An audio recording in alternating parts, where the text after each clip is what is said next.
of warfare. And Mr. President, today you're ensuring that happens. Thank you. Thank you very much. Katie, would you like to say something?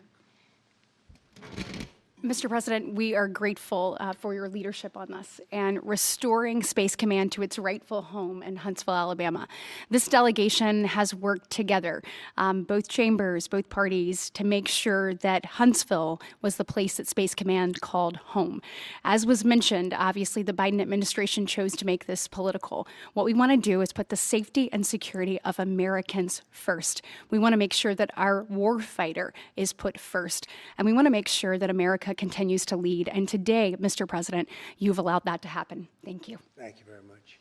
Tommy, please. Yeah, thank you. Thank you, Mr. President. This is a great day for our country, not just for our state of Alabama. We need help in our military. We need to catch up. And as Secretary has said, we're not behind in space, but we know where we're at, and we need to expound on that. Now, this move will save the taxpayers $480 million. It's not going to cost more. It's going to cut $480 million. We have the plans intact. It'll be behind a secure wall in Huntsville, Alabama, at Redstone Arsenal. We have 40,000 people there. We have the FBI there. We have missile defense there. We have NASA, Blue Origin, and SpaceX. It is the perfect place for Space Command. I would tell you today, and I've spoke with the President for the last 3 or 4 years about this, if I thought it needed to go somewhere else because I understand the security of our country, I'd be for that. But the best place for Space Command is Huntsville, Alabama, because what we have and what it means to this country is going to be so important. So thank you, Mr. President, for this, and we look forward to building a huge Space Command and having the Donald J. Trump Space Command Center in Huntsville, Alabama. Here, here. JD, would you like to say something? Sure. Well, Mr. President, thank you. I'll be very brief here. I lobbied the president hard to put it in Ohio, but he said these people behind us, these Alabamas, are just too powerful and too persuasive. And so it's in Alabama, but as Tommy said, this is exactly the right place for Space Force and Space Command. I think Americans ought to appreciate it and ought to appreciate the fact that you can't win the battle of the future unless you control the skies. The cyber security, the communications, the entire infrastructure of the battle in the 21st century will be in space. So it was a visionary move in the first administration for the president to set up Space Force, and I think an equally visionary move to make sure that Space Force is right where it should be in Huntsville, Alabama. Thank you, sir. Thank you very much. Gentlemen, anybody want to say anything? Would you like to say? Mr. President, another promise made, another promise kept. You think about it, Redstone Arsenal is critical to national security. The president said when you were the 45th president, let's do what's right for national security. And today, that's exactly what we're doing. It's not because of this or that. It's because it's right for national security. You think of the 21 categories that were evaluated to determine what was best for national security. All indicators pointed back to Huntsville, Alabama, and Redstone Arsenal. We have the right people at the right place at the right time. Mr. President, on behalf of the people of the 5th Congressional District and all of Alabama, thank you for keeping your word. Absolutely. Thank you very much. Anybody? Let me just say, Mr. President, I want to say thank you. And thank you for doing this because it was the right thing to do. When they looked at all the numbers, Huntsville was the place to go, and like you say, it was unfortunately pulled out, but you made it right. So I want to just say thank you again for a grateful nation, and to the state of Alabama, we're very grateful. Thank you, and God bless. Thank you. Thank you very much. Please, go ahead. Thank you, Mr. President. Throughout history, militaries has always understood that whoever could hold the high ground held the advantage. Space is the ultimate high ground. And what we're doing with moving the Space Command to Huntsville is absolutely critical to our maintaining dominance in that sphere. And it goes hand in hand with what we're trying to do with the Golden Dome and missile defense, to defend against anyone else who tries to enter that sphere. So thank you, Mr. President. Thank you very much. Please, go ahead. Thank you, Mr. President. And obviously, national defense is a huge issue. And when you look at the scores, Alabama was #1. And for political reasons, it was moved out of our state. But Mr. President, thank you for making priorities the defense and the warfighter and the safety of this nation. And in the big, beautiful bill, that Golden Dome will be built in Huntsville, Alabama, and we're grateful for that. Thank you. Listen, as chairman of the Armed Services Committee, I care very much about what's most important for our national security. And the president held a nationwide competition to determine where we should have this command. If y'all remember, at the end of that competition, where Alabama came in first, there was a lot of complaints from the other states who did not place well. He said, we'll do it over with new criteria to accommodate your concerns. Alabama came in first in that second competition. His Secretary of the Air Force reviewed the results, said it was fair, and the president named Huntsville. It was the Biden administration that decided to make it political, even though his own Secretary of the Air Force said it was a fair competition and it should be in Huntsville. So I want you to know I appreciate this president standing up and being strong and saying he's going to make this right and put it where it rightfully belongs, and that's Huntsville, Alabama. Thank you very much. Good job. So thank you all very much. You are going to leave me alone now. You're not going to call me anymore and talk about this subject, right? You promise? They'll start something else. But I just want to congratulate you. It's a very big deal. When you come out and when you leave the room, you'll see that we just, over the last few minutes, literally shot out a boat, a drug-carrying boat, a lot of drugs in that boat. And you'll be seeing that and you'll be reading about that. It just happened moments ago, and our great general, head of the Joint Chiefs of Staff, who's been so incredible, including what took place in Iran, knocking out potential nuclear power for a long time to come. I think within a month they would have had it if we didn't do what we did. But he gave us a little bit of a briefing, and you'll see. And there's more where that came from. We have a lot of drugs pouring into our country, coming in for a long time. And we just, these came out of Venezuela and coming out very heavily from Venezuela. A lot of things are coming out of Venezuela. So we took it out, and you'll get to see that after this meeting is over. Do you have any questions, please? Yeah, please. Thank you, Mr. President. Senator Tuberville talked about the cost savings Yeah. associated with this announcement. Can you talk about the strategic benefits by having Space Force Command headquartered in Huntsville? Well, it just works because we have so much else there. And having a central, you could call it a central command, but it really is a command station.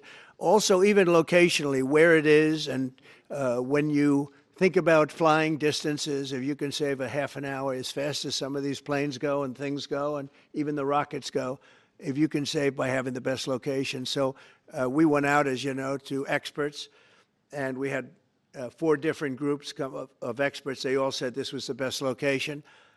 I also loved it from the standpoint, I know the people of Alabama, they are great people, work hard, and there's no games, and they're very proud of it. And I would say they fought harder for it than anybody else also. A lot of states, 5 states really wanted it, but they wanted it more. And I kid you not when I say that these people, they spoke to me a lot. That's all they wanted to talk about. They didn't want to talk about the weather. They only wanted to talk about moving to this location, moving to Alabama, Huntsville in particular. So we're honored to do it. They really wanted it badly, and they got it. Peter? President Trump, something completely different, but about a big viral social media trend over the weekend. How did you find out over the weekend that you were dead? You see that? No. People didn't see you for a couple days. 1.3 million user engagements as of Saturday morning about your demise. Really? You didn't see that? You know, I have heard, it's sort of crazy, but last week I did numerous news conferences, all successful. They went very well, like this is going very well. And then I didn't do any for 2 days, and they said, there must be something wrong with him. Biden wouldn't do them for months. You wouldn't see him. And nobody ever said there was ever anything wrong with him, and we know he wasn't in the greatest of shape. No, I heard that. I get reports. Now, you knew I did an interview that lasted for about an hour and a half with somebody, and everybody saw that was on one of your competitors. I did numerous shows and also did a number of truths, long truths, and I think pretty poignant truths. No, I was very active over the weekend. They also knew I went out to visit some people at the club that I own, pretty nearby on the Potomac River. And no, I've been very active actually over the weekend. I didn't hear that one. That's pretty serious stuff. I'm glad it's Well, it's fake news. You know, it's just so, it's so fake. That's why the media has so little credibility. I knew they were saying, like, is he okay? How's he feeling? What's wrong? I said, I just left. And it's also sort of a longer weekend, you know, it's Labor Day weekend. So I would say a lot of people, no, I was very active this Labor Day. I had heard that, but I didn't hear it to that extent. Go ahead, Peter. Something else. We know that this country has a huge problem with school shootings. You've said that you're open to sending the National Guard pretty much anywhere. Would you ever consider sending an armed National Guardsman to every school? Well, we have a big problem with school shooting, but we also have thousands and thousands of schools that run perfectly. You know, they talk about you can do things construction-wise, and that's really, I think nobody knows more about construction than me. You can build the construction doors. You can build what they call safety doors, where they lock on the outside, the inside, and every place else. Well, but if one of these lunatics happens to get through, then the police can't get in. Then they're looking for keys all over the place, and it takes a lot of disadvantages to doing, you know, spending billions and billions of dollars and actually making it safer in some way for some of these lunatics that we're dealing with. But I don't think so. I've thrown out the concept. We have great teachers that love our children. The parents love the children. Teachers love the children too.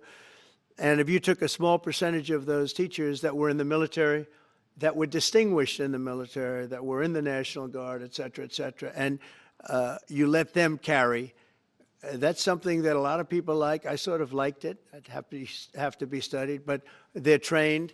They know about weapons. You can't do it with every teacher because most teachers don't know, and you know. But I always thought that would be an alternative. But it just we've had a lot of instances. Other countries have also. They have different kinds of problems than we have, but we do have. There's something going on. And it's a bad thing. Yes, please. Have you spoken with President Putin in the past week? Have you spoken with President Putin in the past Yeah, I week? don't want to. I have learned things that will be very interesting. I think in the next few days you'll find out. Will there be any consequences if there isn't some type of announcement of a meeting with President Putin and President Zelensky? Yeah, there will and what be. could those consequences be? We're going to see what happens. We're going to see what they do and what happens. I'm watching it very closely. Last week, they lost 7,000, between the two countries, 7,313 soldiers, to be somewhat exact, for no reason whatsoever. And they're Russian and they're Ukrainian, but, you know, they're soldiers. I want to see it end. Yeah. Mr. President, have you decided you're definitely going to send National Guard troops to Chicago? I didn't say when, but the answer is, look, Chicago's very interesting because I watched Pritzker get up and say about, we don't need help, we're safe. But 2 weeks ago, they had 6 people murdered, and they had 24 people hit by bullets. Last week, as you know, it was 7 people, 24 people hit, and 7 people died. And then over the last 2 days, that was the crown jewel. They had, I guess, 9 or 10 killed, and 50 hit with bullets. And you have this governor get up, who's a terrible governor. Probably he and Gavin Newsom would be probably the 2 worst and most naive. They're naive. Either they're naive or they're very untruthful. And he'll say, we don't want any protection. We don't need. So in the last 3 weeks, he's lost almost 20 people killed. There's no place in the world, including you can go to Afghanistan, you can go to places that you would think of. They don't even come close to this. Chicago is a hellhole right now. Baltimore is a hellhole right now. Parts of Los Angeles are terrible. If we didn't put out the fires, and I mean the other fires, the bullet fires, they didn't do a good job with, they should have had the water coming down, like I said. You know, we had to release the water. We had to go in and release the water to LA. It's so badly run. But if I didn't send the National Guard into Los Angeles, I would be making an announcement today. I'd be talking about Huntsville, and I'd simultaneously be saying, by the way, the Olympics is not coming to Los Angeles. If we didn't do that, and even the sheriff, the top law enforcement person in Los Angeles said, we could not have handled it without them. So that's what he said. Make your mind up on Chicago, though? Well, we're going in. I didn't say when we're going in. When you lose, look, I have an obligation. This isn't a political thing. I have an obligation. When we lose, when 20 people are killed over the last 2.5 weeks, and 75 are shot with bullets. So let me tell you a little story about a place called D.C., District of Columbia, right here where we are. It's now a safe zone. We have no crime. It's in such great shape. You can go and actually walk with your children, your wife, your husband. You can walk right down the middle of the street. You're not going to be shot, Peter. You're safe. Everyone likes you anyway. They probably wouldn't do it. But it's so dangerous. And there are people in this audience that you've suffered greatly. There are people in this audience that have been mugged and hurt badly, and they don't want to talk about it. Maybe you were very brave in talking about it. You made quite an impression on a lot of people. I appreciate it. But there were other people in this room that have been hurt very badly just walking down the street in D.C. Washington, D.C. is a safe zone right now. It's a safe city. The restaurants are open. They're booming. You can't get a restaurant. New restaurants are announcing that they're going to be open. This took place in 12 days. Now it's 15 days, but 3 days ago it became what's known as a safe zone. It's a safe city. And this city was really bad, really, really bad. We took 1,600 people out, hardcore criminals that will not be coming back anytime soon. And we're very proud of it. You know, to have our nation's capital lose every week. You know, it was like years, many years, where every single week somebody was killed for many, many, many consecutive weeks. This went on for years. And then we had, last week it was announced that nobody was killed last week. And I made that announcement in front of a very distinguished leader of a country. And I'm saying proudly, ladies and gentlemen, nobody was killed in Washington, D.C. this week. He looked at me like, what's that all about? I say, yeah, we have a little bit of a crime problem, and we don't have a crime problem in Washington anymore. And the mayor has been very helpful, and the police commissioner has been very helpful, and it's been a great team. And I would love to have Governor Pritzker call me. I'd gain respect for him and say, we do have a problem, and we'd love you to send in the troops, because you know what? The people, they have to be protected. I saw today on one of your networks, not a friendly network, except really the opposite, I would say, very unfriendly network. And they interviewed about 12 people on this morning. Most of them were African American, they were black. And they were saying, please, please, please let the president send in. These were people from Chicago. Please, we need help. We need help. We can't walk outside. We're petrified. If the governor of Illinois would call me up, I would love to do it. Now, we're going to do it anyway. We have the right to do it because I have an obligation to protect this country. And that includes Baltimore. I saw where Governor Moore was asking me to take a walk down the street of Baltimore. Well, Baltimore is a very unsafe place. It's rated number 4 in the city, one of the most unsafe places anywhere in the world. But, you know, we took care. This was a beautiful thing that happened in Washington because we showed that it could be done. And this wasn't just sending big, strong guys, and they are big and they are strong. You know, we had a great decision from the Supreme Court that had to do with sort of talent. It had to do with you are put down based on merit. You can hire based on merit. So merit for a soldier or for a policeman is strong, physically fit, having a certain ability, not a person that is woke and got the job through woke, but wasn't strong enough to lift a gun out of the holster, et cetera, et cetera. No, I looked at the police. As you know, last week I went over, we had a meeting there had to be 300 people, and they were all very impressive looking. And when the bad guys see them, they're not going to do a thing. And so I'm very proud of Washington. It serves as a template, and we're going to do it elsewhere. But Chicago is certainly going to be high. I would love to have him call. I would love the governor of Illinois. I'd be honored to take his call. All he has to do is say, sir, we need help. It's out of control. And everyone knows it is. He's not kidding anyone. I would love to have, I would say, Governor Moore call, because I watched him over the weekend trying to explain that Baltimore, what they need is housing. No, they don't need housing. They need to get rid of the criminals. These are hardcore criminals. You know, we took many people off the streets of Washington, D.C.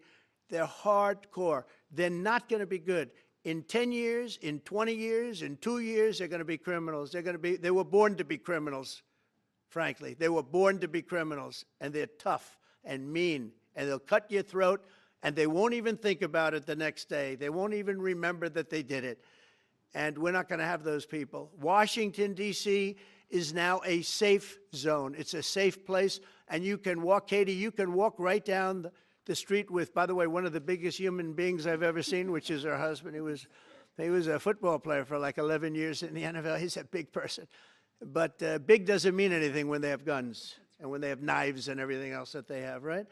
But you can walk right down the street, even by yourself, and you're totally safe. Washington, D.C. is a great thing. Yes, ma'am, please. Mr. President, as you're calling on Democratic leaders across the country to work with you on crime, do you see your efforts here in D.C., including, for example, working with Mayor Bowser here as a model for bringing more bipartisanship in matters not only with crime, but also issues that matter to everyday American people's lives? So Mayor Bowser's been great. She could have taken the thing, oh, well, and then after I clean it up, they'll take credit for it. You know what they do is they take credit. Like, we cleaned up Los Angeles. We did a great job there. And it was overwhelming what was going on. And again, the police chief made a statement that we could not have done, there's no way they could handle it. You saw what was happening out there. It was going to be a disaster. We stopped it cold.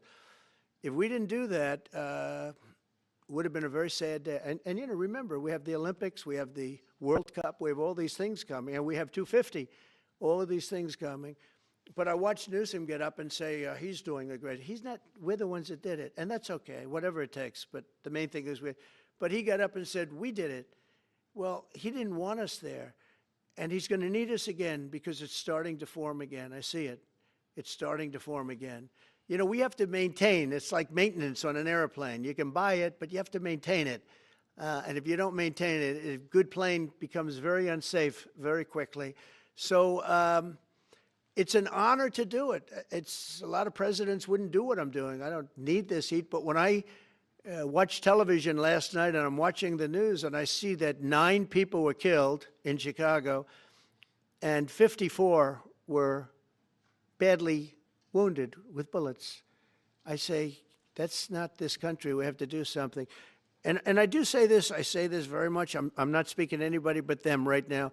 I would love to receive calls from governors and mayors saying they need help. We'll help them. We have a lot of people. We have a great force. We have a great military force. You know, Pete will tell you that when I was running for office, and this was a big headline, I think, you know, probably got me a couple of votes, but you couldn't sign people in the military. Nobody wanted to join the military, the Army, Air Force, the Navy, Marines, Space Force, Coast Guard. We never forget Coast Guard because they've done such a great job. Never. But nobody wanted to join any of them. We were way below what we wanted. Every single one. The closest was the Marines, whatever that is. You'll explain that to me. But the closest was the Marines. But every service was way down, way down. And then I got elected, and our country's the hottest country anywhere in the world right now.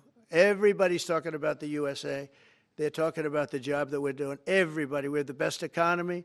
We have a very, very important decision being made by the Supreme Court because our country is the richest, the strongest, the most powerful. But if for some reason some liberal court, I'm talking about the court that just ruled, where even an Obama judge voted in favor of us, which I gave him a compliment yesterday, as you know. I said that took great courage. But it's a liberal court, and it's going up to the Supreme Court, who I think have been incredible people. I think they've made very wise decisions. But the tariff question, because without the tariffs, this country is in serious, serious trouble. We've taken in almost $17 trillion of investment is coming in. Most of it is coming because of tariffs. And if for some reason somebody wanted to be politically correct, I actually think it's unpolitically correct. I think politically correct is to approve it because there's nothing so popular as what's happened to our country. Our country is doing so well. But we had a liberal court gave us a very shocking ruling, and that ruling is basically saying that the trillions of dollars that are pouring into our country, putting us in a position like no country is anywhere in the world, that they'd like to see us that taken away. By the way, a lot of the people behind that lawsuit, that particular, are from foreign countries, I might add. There's a video that is circulating online now of the White House where a window is open to the residents upstairs and somebody is throwing a big bag out the window. Have you seen this? No, that's probably AI generated. So Actually, you can't open the windows. You know why? They're all heavily armored and bulletproof. So that's a fake video? Well, it's got to be, because I know every window up there. The last place I'd be doing it is that, because there's cameras all over the place, right? Including yours. No, but every window, I've never seen a window that's, in fact, my wife was complaining about it the other day. She said, love to have a little fresh air come in, but you can't. They're bulletproof. And number one, they're sealed. And number two, each window weighs about 600 pounds. You have to be pretty strong to open them up. No, that has to be, where was the window? Let me see.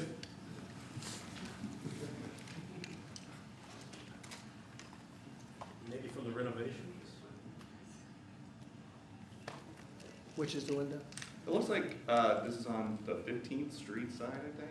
Yeah. So right here. Yeah, those windows are sealed. Those windows they're all sealed. You can't open them.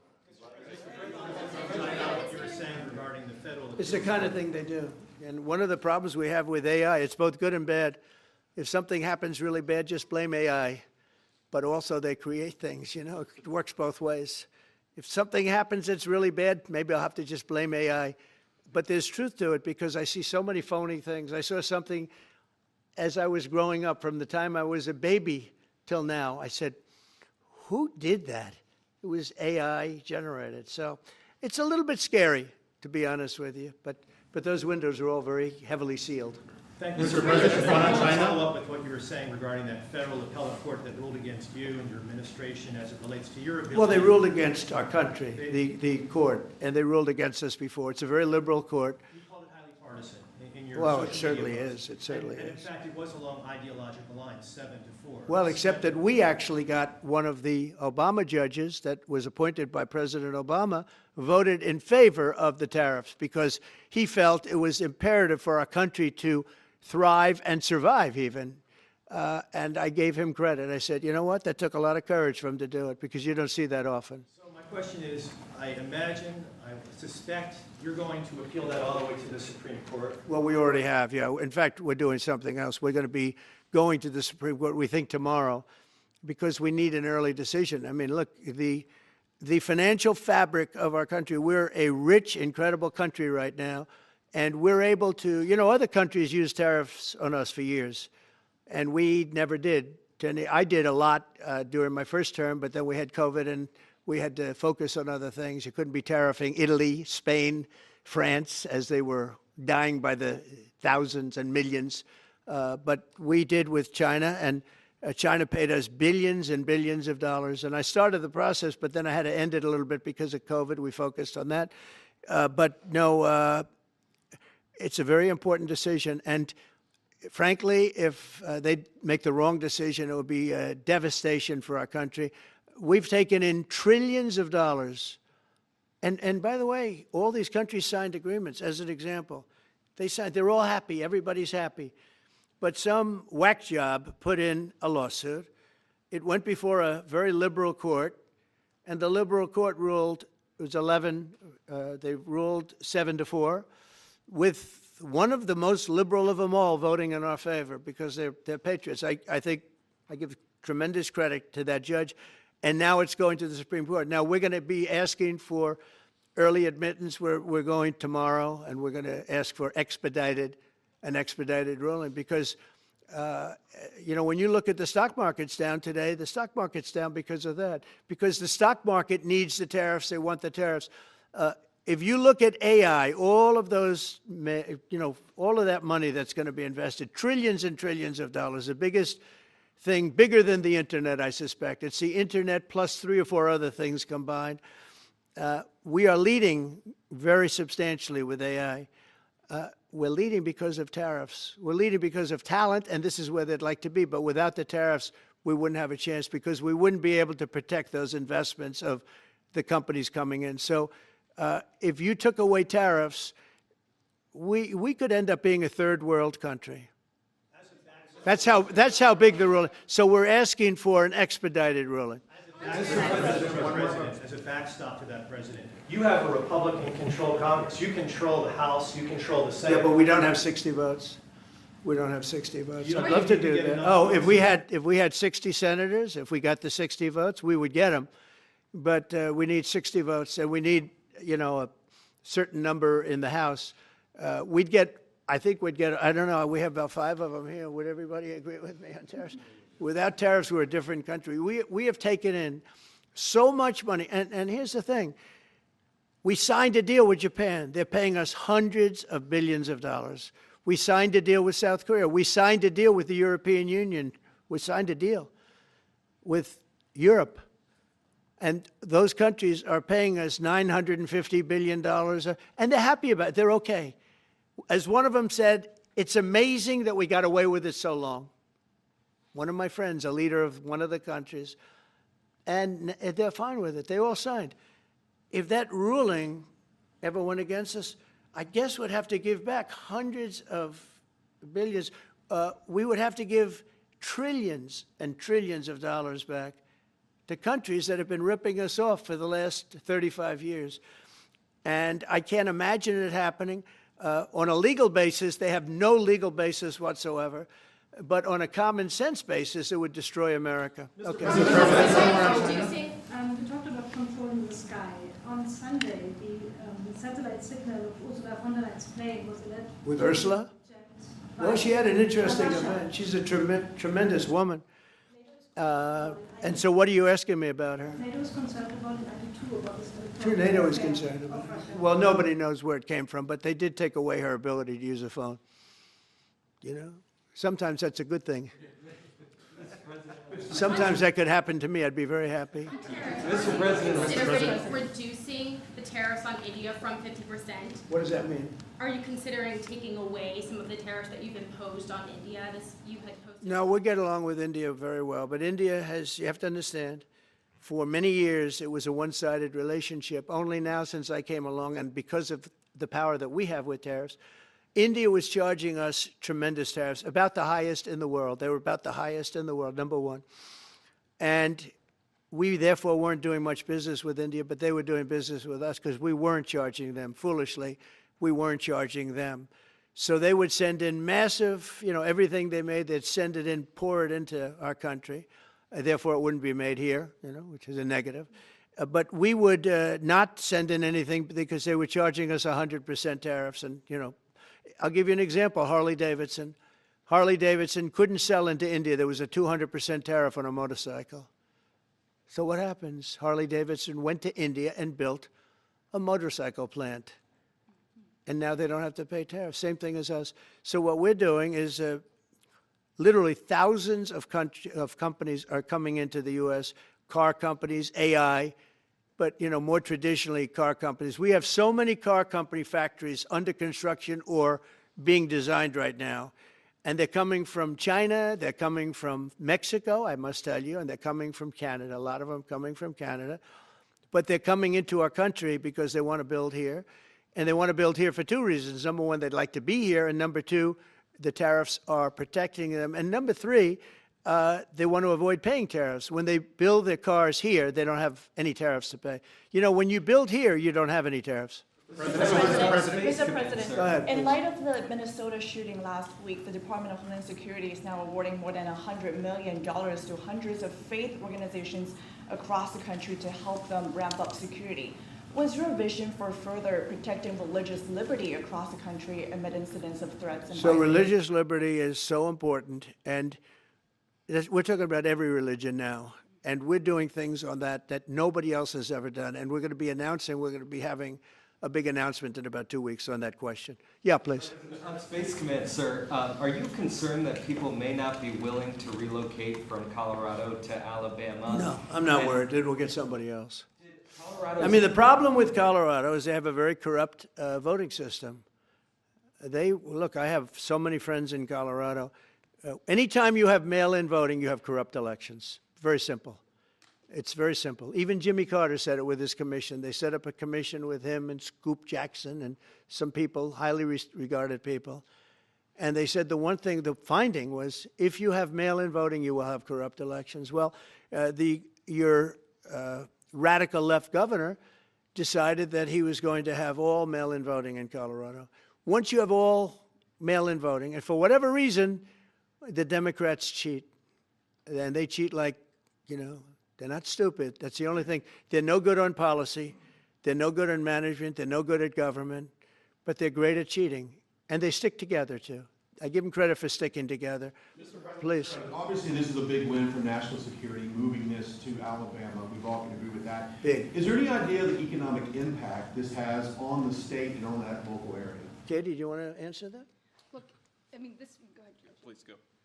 This is going to be tremendous. I mean, the state of Alabama, what we've seen through this process is the worst of Washington. We've seen politics get in the way of what is best for the warfighter, what's best for national security.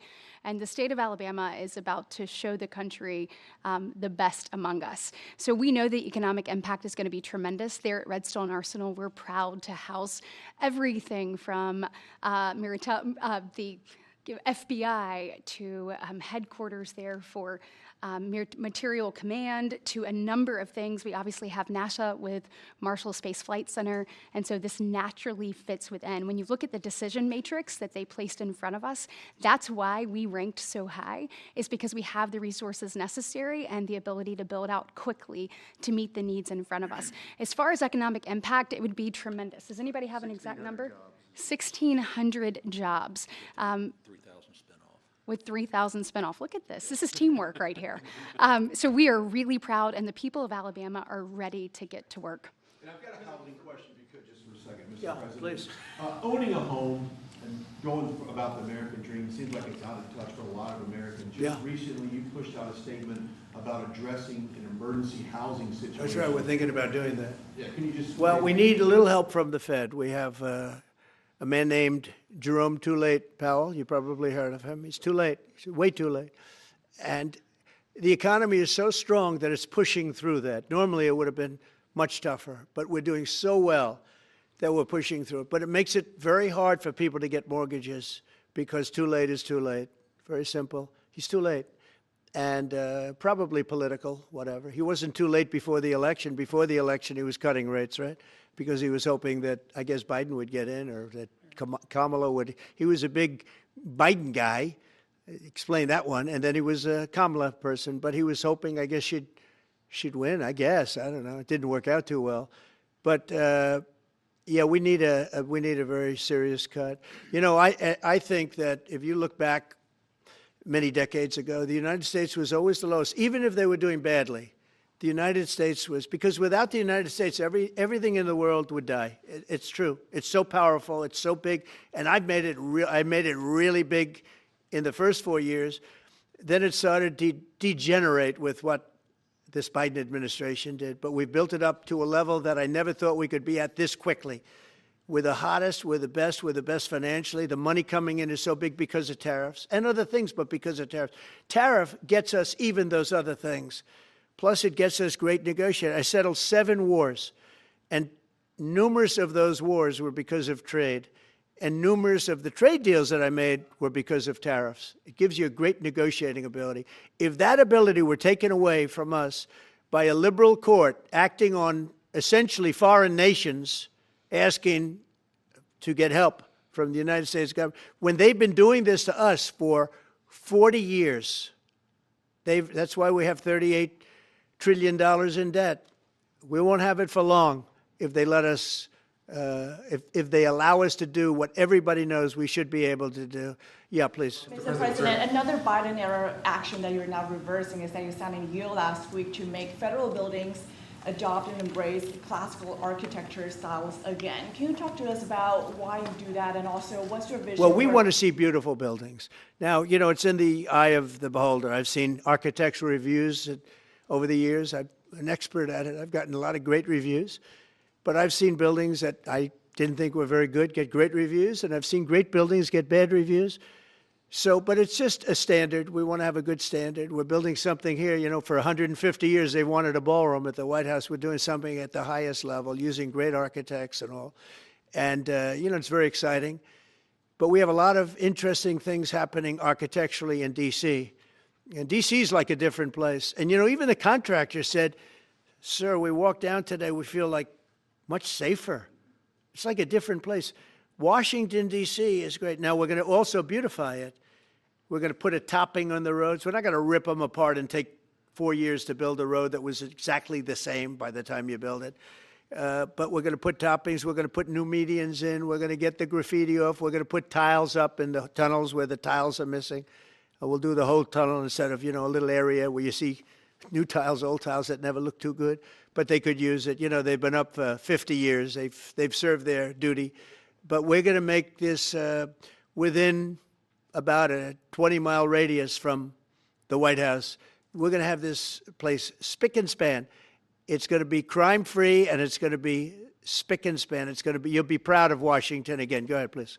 Sir, China's having a massive military parade that President Putin and Kim Jong-un will be attending. Do you interpret that as a challenge to this? And are you concerned at all about those countries trying to be some sort of counterweight? Not at all. China needs us, and I have a very good relationship with President Xi, as you know, but China needs us much more than we need them. No, I don't see that at all, no. And I had actually a very good meeting with President Putin a couple of weeks ago. We'll see if anything comes out of it. If it doesn't, we'll take a different stance. Everyone march today in California ruled that your deployment of National Guard troops to Los Angeles was illegal. Do you have any response? Well, it was a radical left judge. But very importantly, what did you not tell me in that question or statement that you made? Pretty much of a statement, I think. Well, I was asking for your response. No, you didn't say what the judge said, though. The judge said, but you can leave the 300 people that you already have in place. They can continue to be in place. That's all we need. But why didn't you put that as part of your statement? Because the same judge ruled exactly as you said, except the judge said that you can leave the 300 people that you already have in place. They can stay, they can remain, they can do what they have to do. Thank you very much, everybody. We appreciate it. Thank you. Thank you. Thank you very much.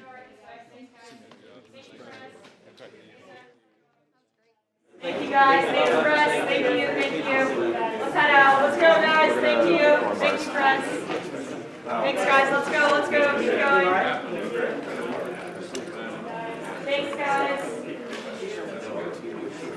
Thank you, press.